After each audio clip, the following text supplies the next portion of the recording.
Greetings, seekers, and welcome to a special guest interview in the Library of Divine Echoes. I'm your host, Christopher Little, and it brings me great pleasure to introduce Natasha Joy Price, who has been so kind as to share her time and expertise with us all today. Natasha is passionate about getting the message out there that if we are not clearing and cleaning our energy field every day, we are missing a large part of our overall holistic health.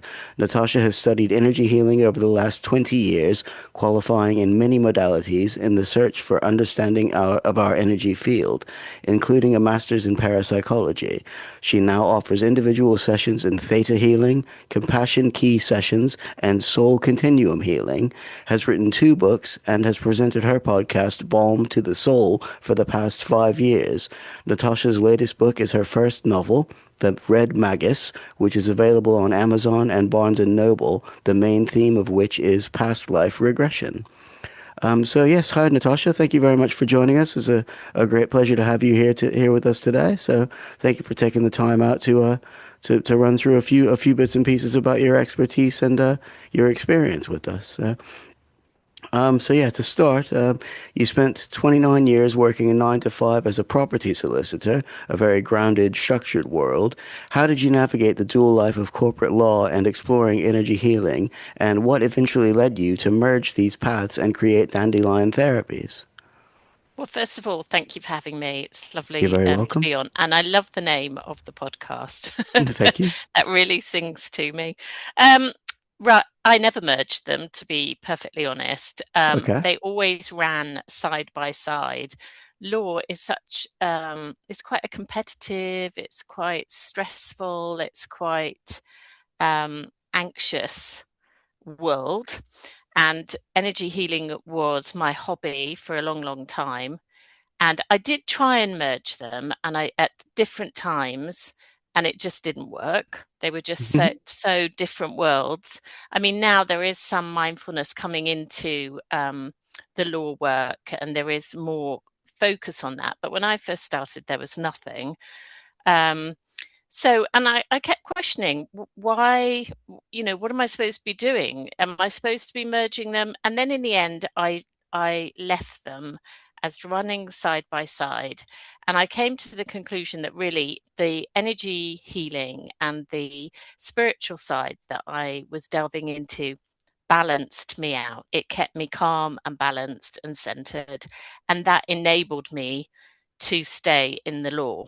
So I think Right. that's why I lasted 29 years, because I had this sort of this structure, if you like, this spiritual structure that just kept me centered and balanced. Yeah, So I've never excellent. quite merged them. No, And now it's it's too late. And now I'm focusing on the spiritual. So Yeah, it sounds fairly similar to, like, I mean, when I first sort of started on my path as such, the mindfulness meditation practices and things like that, by sort of clearing the energy in my inner world, I was finding that the experiences of my outer world were falling more into place and in line with the sort of the energy I exactly, was putting out there, which I think is exactly. kind of similar to the work that you undertake.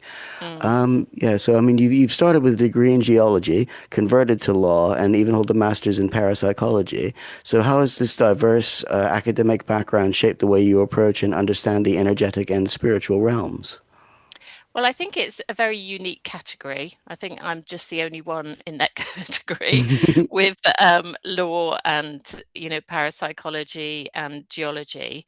But I think the geology really gave me a scientific head, if you like. Hmm. So I'm constantly kept me very grounded, and I'm constantly looking for affirmations and experiences myself that I can sort of think, okay, maybe I don't fully understand what's going on, but something's going on.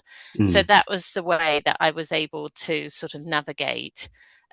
Law paid the mortgage, which is always essential with Of bringing up course. children and life and all the rest of it. And then I did the masters just out of pure fascination. But what the masters was trying to do was fit metaphysical phenomena, if you like, Mhm. into the science parameters. Yeah. And that was almost impossible to do.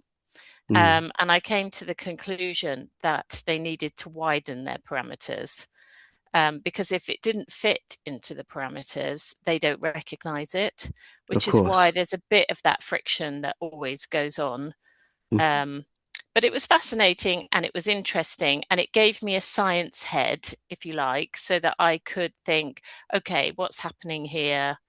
Let's look at this more clearly, rather than not have my feet on the ground and be a bit too Mm. woo woo, as they say. Of course. Yeah. I mean, I read Yeah, yeah, something recently. I think it was probably just a meme on Facebook or something along those lines, but it said quantum physics is where they hide the evidence of spirituality, that sort of thing. Because it's yes, obviously it's a bit of a step beyond your usual sort of pseudoscience and all the rest of it, yes, basically. So, yes. But they mm, term it things pseudoscience because they don't fit into their parameters. right. But there are things that science can't prove, like our thoughts, which are energetic. They've Mm, never been able to prove that we have thoughts, but we all know we have thoughts. yeah, of So course. there's a sort of there's a conflict there, and somehow there's always been that friction, and I think it's getting better. But I think that it has to change slightly. There has to be a bit more overlap, if you like. Mm. Yeah, excellent, excellent. Let's just see. So you've mentioned that your energy healing practices actually helped you balance in the corporate world and even caused subtle shifts in your colleagues. Can you share an example of how managing your energy affected your 9 to 5 environment? I think the one thing that's always people say to me is, "You're so calm." Hmm. So in a very stressful, anxious office, I stay very calm, and I do think that that ripples out to other people. Hmm. And I've also been said, and this isn't said egotistically, but people have said to me, "You're one of the kindest solicitors I know." Which straight away I think, well, that's sad. Hold on. There's a whole category of people who I'm sure are lovely. But in that environment, it's actually quite cutthroat, and that's not how I work. So Mm, I think that the spirituality has taught me that actually right. how you behave to others is what you get back. So Indeed, that's how indeed. I tried to navigate law. Yeah, I Um, mean, energy exchange is a very real thing as well, sort of thing. It's yeah, sort of like they say, sort of pay attention to who you allow to touch you and things like that, because the yeah, transfer of energy it is real. I mean, it might not necessarily be scientifically proven, but by the no, standards that we've been talking about just a moment ago, but it is a very real thing. So it does yeah. ripple out into the wider world, doesn't it? So. Absolutely. And I always, it enabled me to practice protection and Mhm. all things like that, as I went into meetings. And um so yes, I think my calmness mostly, and the way that I handle myself, has rippled out, which Yeah. I like. I like. That's Definitely, good. definitely. Well, I mean, that ties into your passion about the idea that clearing our energy fields every day is essential. So, for the listeners and the audience, the seekers who may be new to this, what does daily energy hygiene look like, and why is it a missing piece in our overall holistic health? Well, first of all, the missing piece part, I think when you become ill, you go to a traditional doctor, and I would absolutely advocate for that. We're not in conflict. I'm not in conflict with the traditional ideas. And Mm, he'll talk to you about what's your environment like, what's your stress like, what's your diet like. They'll talk about exercise and supplements and the usual. But the one thing that's missed off the list is what's going on in your energy, you mm, know, and our energy field, we're sort of come to believe that it's like a bubble around us and it flows through our physical.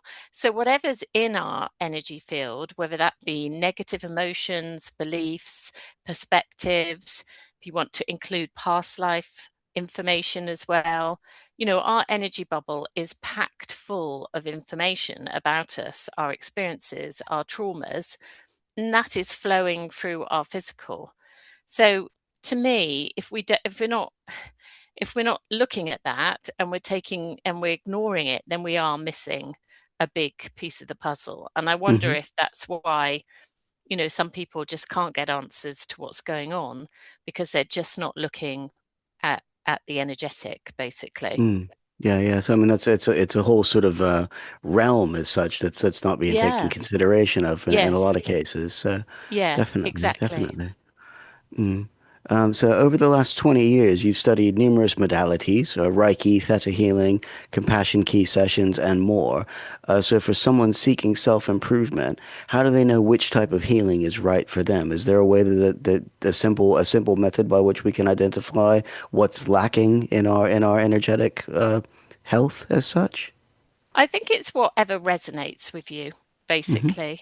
I mean, it tends to be, but sometimes it's just accidental. So, um, I went for my first Reiki treatment, never heard the word, not even in my vocabulary, didn't know what it Mm. was, because it was recommended to me. I had swollen ankles after my third child, and they said, "Oh, go and have a Reiki." Never heard that word, or knew anything about it. Up to that point, I wasn't what you'd call spiritual. I worked as a solicitor, lived on an estate with three kids. It was a very standard life, basically. Um, and I just didn't have that in my sort of radar at all. Mm. But actually, I went along and had a very strange experience, and that set me off on my path. Hmm. So sometimes it can be a complete accident, or is it an accident? Of course, were you directed that way? But sometimes it can be just what resonates with you. Maybe Mm. somebody talks about something, you pick up a book, you think, oh, you know what, I'm going to go and try that. There's Yeah. something about that. But I always say to people, a really lovely thing to start with is Reiki, because it's Mm. just, I think for me, I started with Reiki, and for me, it just really set that structure, that foundation, and Hmm. it's very, very gentle. So if you're bringing up emotions, it sort of does it very softly, Mm. effectively, but softly. It's not really Yeah. hard hitting, and Mm. so I always say to people, go and have a Reiki. And Yeah. when I first went for Reiki healing and then learnt Reiki, I didn't even know what was going on. I kept thinking, I have no clue what they're going on about here. But I kept going back time and a time again because I felt like my batteries had been recharged. Hmm. So sometimes you have a feeling like that and you don't know what's happening, but you just think, well, something is. So I'm just going to keep on with this. Yeah, yeah, Um, yeah, s- definitely. I mean, I'm so I'm a big believer in the fact that like, I don't think that coincidence exists. I believe in synchronicities, like to pull a page out of yes, Carl Jung's book, that sort of thing. So it's like you say, with what resonates with you and so forth, yeah, is yeah. is the most likely path, the most likely direction you should take. You should carry your path in, that sort of Yeah, thing. Definitely. absolutely. One of your core areas of expertise is soul continuum healing. So, what Mhm. exactly is the soul continuum, and how does it connect our past, present, and future selves? So, the soul continuum or soul life, is the path of your soul through time and space. So, Okay. it includes past lives, it includes your current life, it includes future lives, it includes life between lives, and with regression, it can also include intergalactic regression.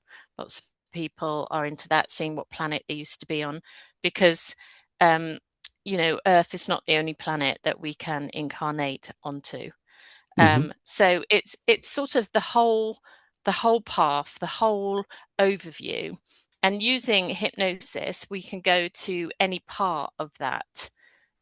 Well, I see it like a cobweb, so rather Yeah. than a linear line. So we can go to any part of that and just collect information, perhaps see if there are threads running through our soul energy. So we might have many, many lives as some sort of healer, like a shaman or a herb lady or a psychic. And that's all sort of connected. So we can see that we have a thread running through our soul energy to Mm-hmm. do with that, to do with healing and Yeah. service. Um, so yeah, it's sort of navigating that whole reason of being, I suppose, that whole Indeed. whole so unique path, and it is all unique for each of us. What we're doing here, what we're trying to learn, what's happened to us in the past. Are we repeating lessons? Are we having to repeat things because we've not learned them? Does that Mm. mean we're going to have to repeat them again in the future?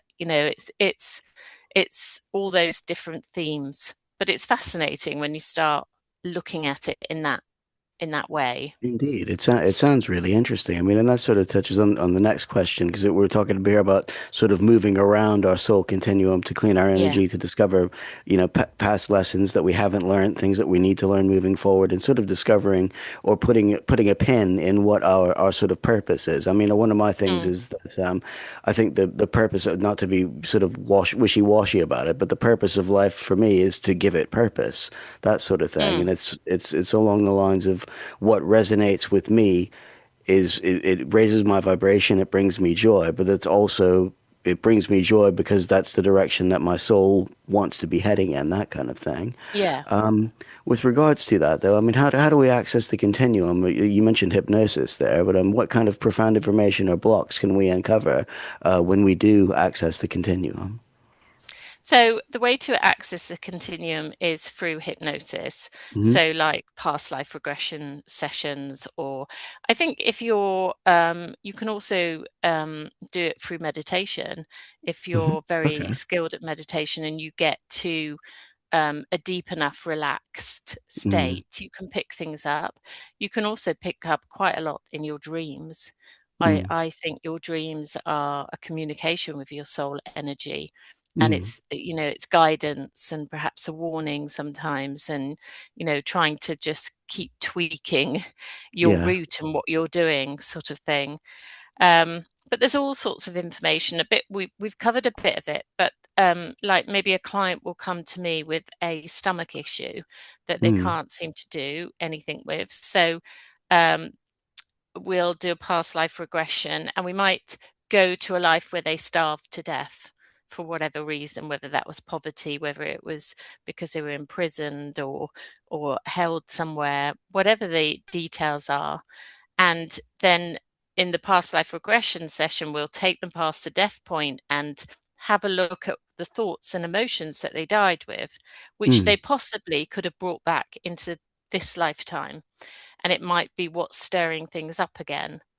Right. So by result, and we'll then transmute those emotions, those thoughts. We'll look at them, we'll deal with them, we'll hopefully heal them, release them, and then when they come back into their current life, Hmm. um, things improve. Often symptoms improve, they move forward. I mean, I can't say that it heals everything, but there's often a shift and a change in things, and they Mm. can get peace and um, resolution about issues. Yeah. Yeah. So Yeah. I do the past life regression therapy, but you can just go and have a look. Basically, you can just go Mm. and look. What am I going to do in my future lives? What did I do in my past life?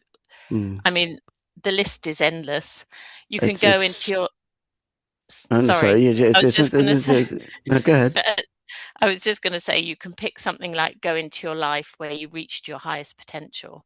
Mm. And by connecting with that sort of energy and that high vibrational energy, you did the best that you could do in that life Hmm. and you achieved something, then you can bring that energy back as well. It's So, sort of, I mean, where you mentioned like being, if you were particularly skilled or adept at meditation, sort of mm, thing, and that sort of springs to my mind, the Akashic records and things like that, which is not, it's something I'm very interested in, but it's not something I've explored in any sort of degree of depth because I'm not really sure what direct like how to go about accessing it. I've read a couple of books on it and stuff like that, and they've got like yeah, the introduction and the opening the door prayers and things like that as well. But it sounds kind of similar to what you're discussing here with the past life regressions and stuff, because the Akashic records holds basically everything that's happened in your soul's journey since that's the right. dawn of time, effectively, isn't it? Yeah.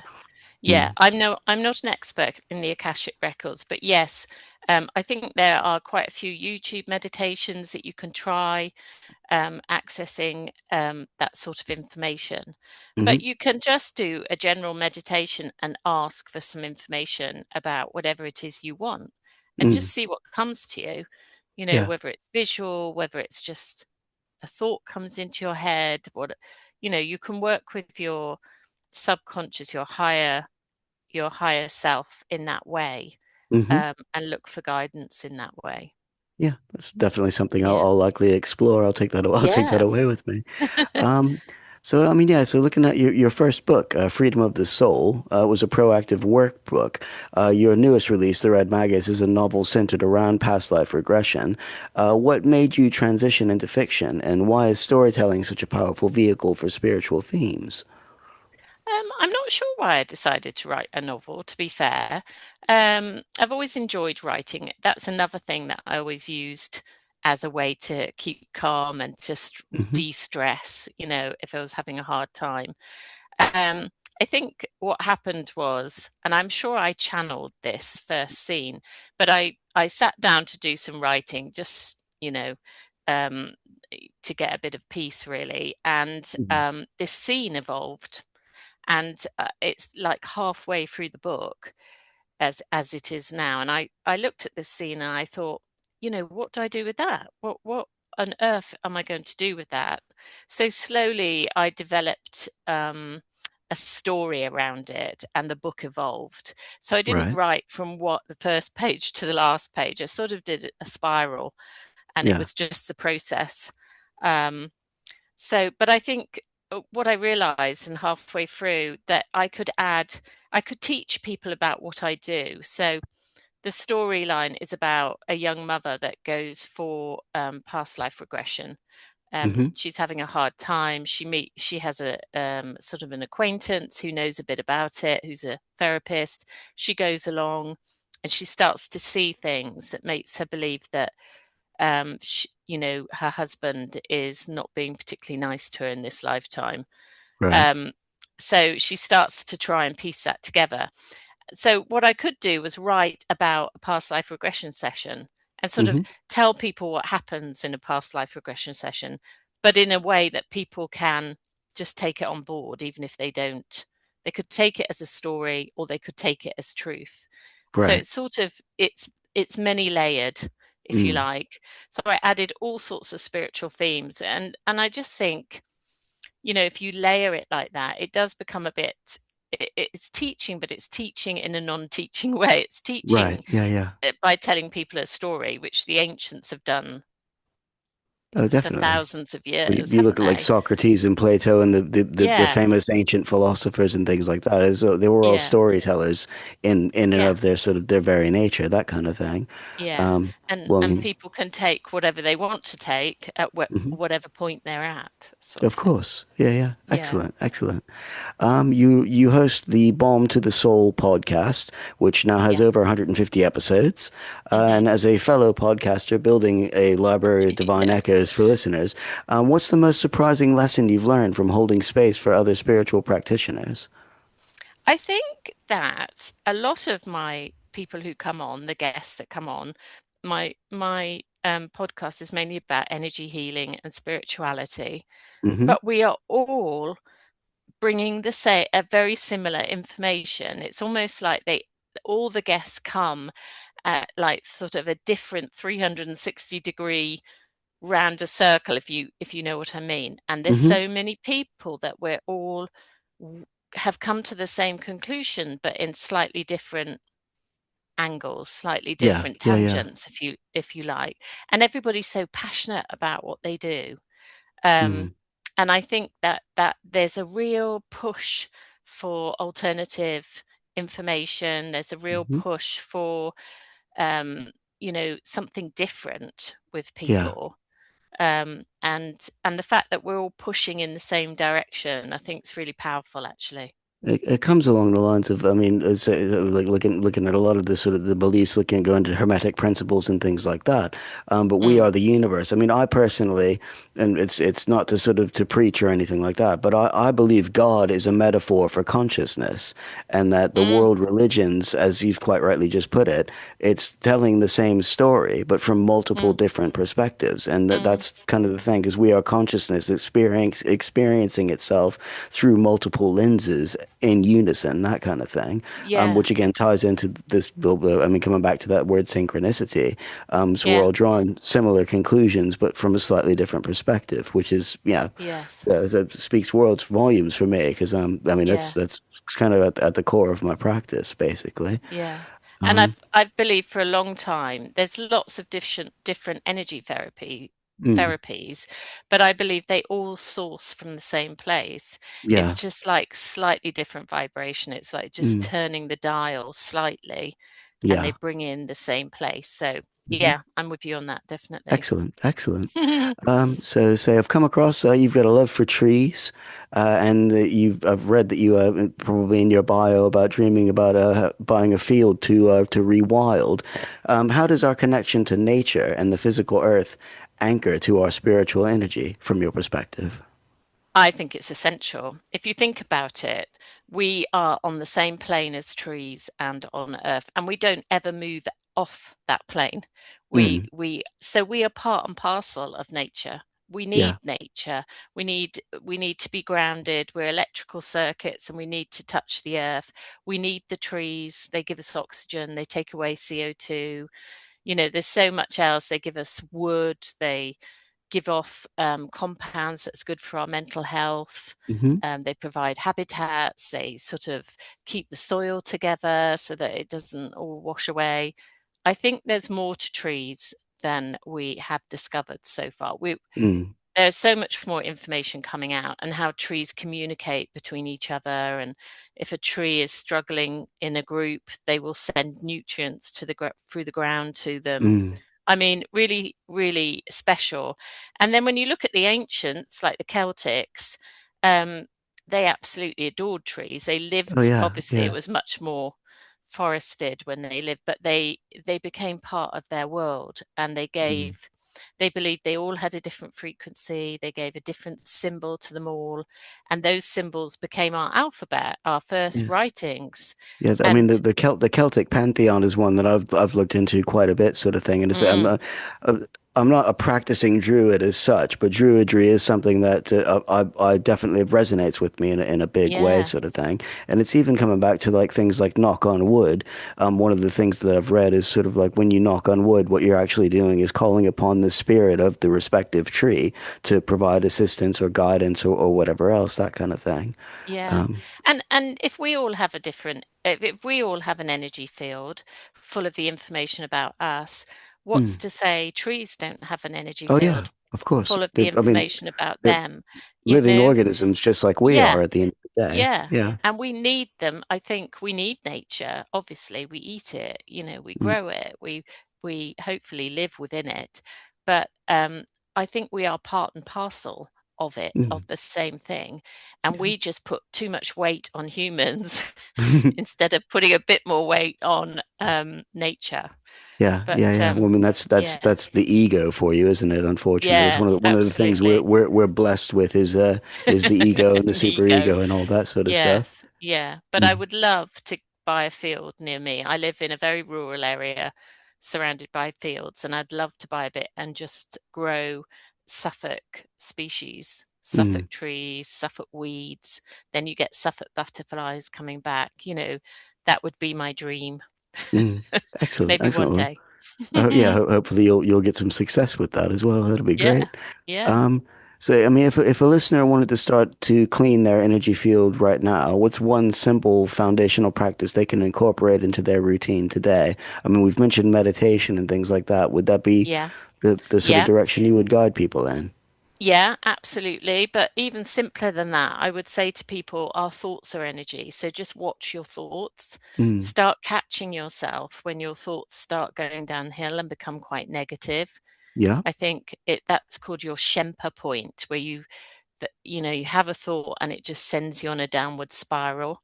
So, and also swearing is so low vibrational. So it's like really catching your thoughts, really catching your words, being very conscious of those aspects of yourself, being compassionate to other people, because we talked about it earlier.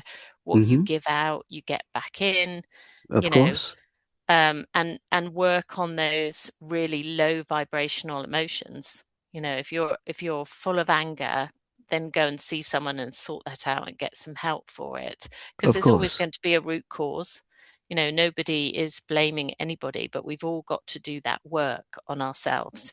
Mm, And it's not a quick fix. It's it's a lifelong mm. a Well, lifelong path to work on ourselves. yeah, Um, indeed. It's a journey, isn't it? So, yeah, it's an absolute journey, but I think we should work on ourselves every single day. mm, And I often say to clients to start in the shower because usually, you're not interrupted. It's all automatic what you do in the shower. So you've got time to sort of clear your energy field by just imagining the water washing it clean, of course. imagining like inky substance going down the drain, and you flex that muscle. And if you do it enough times, it becomes automatic. Yeah, And I it's do like a think ritual cleansing every morning, yeah, isn't it? So, yeah, and I do think it makes a difference to people. mm, So that's a few ways that people can just start trying, just yeah, start seeing if it makes them feel better. definitely, definitely. And then, as Mm. we've said, as we not to repeat ourselves, but it's what resonates with the individual, isn't it, that matters Yeah, most. So, yeah, mm, absolutely. Like crystals, if they love crystals, they can put some tumbles in their pockets, or mhm, you know, and just start playing around with things and what works indeed. for you. Mm. Indeed. I mean, that's the biggest and the most important thing with the practice is that you actually practice as well. Because, Yes, if, yes, if you, read a lot about it and think a lot about it, but don't do anything about it, you're not actually taking no, action. You're just, it's bouncing yeah, around in your head. Um, yeah, that's and, it. well, I mean, finally, sort of thing. With regards to finding the Red Magus, I appreciate it's on Amazon and it's on Barnes and Noble, and you have Barnes given and me some Noble, yeah. information that I will put in I will put in the show notes Lovely, as thank well, you. so that we're able Yes. to sort of link things. But I mean, with access to your free healing meditations and to book a session with Dandelion Therapies, would it be best to just go through your website in order to gain access to those sorts of things? Yeah, they can go through my website or they can contact me on Instagram. That's all, either way, really. Yeah, okay, okay, excellent. And as I say, we'll make sure that we've got all that information in the show notes and everything. Um, Lovely. Thank you and very that's much. I've run out of questions now, so that No, we've that's cleared the great. list there. So again, Lovely. thank you for your time.